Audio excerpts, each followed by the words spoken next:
అక్షయ తృతీయ రోజు ఎంతో కొంత బంగారం కొనాలని అన్ని కుటుంబాల్లో చర్చ జరుగుతూ ఉంటుంది. ఈ రోజు భారతదేశ వ్యాప్తంగా వేల కోట్ల వ్యాపారం జరుగుతుంది. మరి అసలు ఈ రోజు బంగారం కొనాలనే సంప్రదాయం వెనుక కేవలం వ్యాపారుల ప్రచారమే ఉందా, లేక దీనికి శాస్త్రీయ ఆధారాలు ఏమన్నా ఉన్నాయా? ఆ విషయం గురించి ఈ వీడియోలో తెలుసుకుందాం. అంతకన్నా ముందు మీకు ఈ వీడియో నచ్చితే లైక్ చేసి షేర్ చేయండి. అలాగే తెలుగు విజడం ఛానల్ ను సబ్స్క్రైబ్ చేయండి.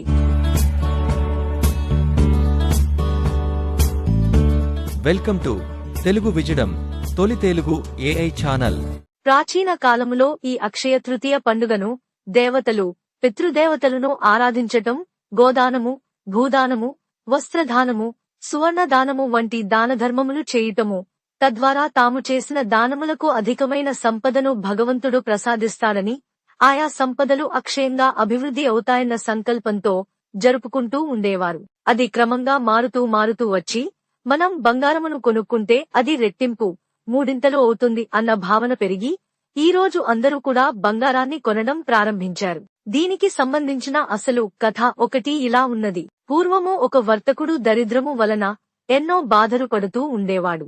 ఆయన సత్ప్రవర్తన, ధర్మనిరతి వీడక జీవితాన్ని గడుపుతూ ఉండేవాడు. ఒకానొక రోజు అతడు ఒక మహావేదవేత్తను కలిసి తన కష్టాలు ఎలా తీరుతాయి, తన దరిద్రం ఎలా పోతుంది అని ప్రశ్నించాడు. వైశాఖమాసంలో 3వ రోజు తదియ తిథి వస్తుంది.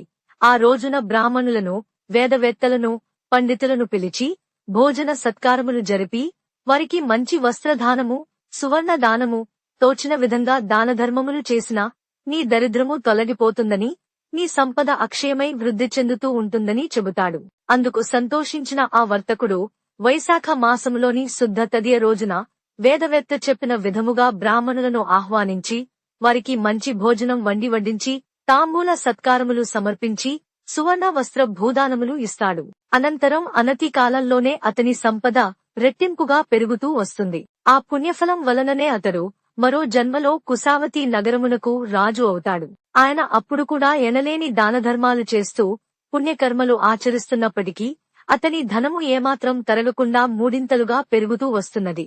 అప్పటినుంచి ఆ రాజ్యములోని వారు, ఆ విషయము తెలుసుకున్న ఇతర ప్రజలు కూడా ఈ అక్షయ తృతీయ పండుగను అత్యంత శ్రద్ధా భక్తులతో ఆచరించటం ప్రారంభించారు.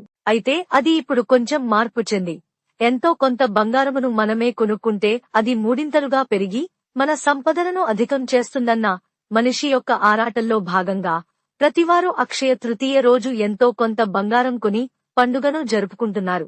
ఏది ఏమైనా ఈ పండగ అక్షయమైనది కాబట్టి ప్రతి ఇల్లు క్షయము లేని సంపదలతో తులతూగాలని మనము కోరుకుందాం.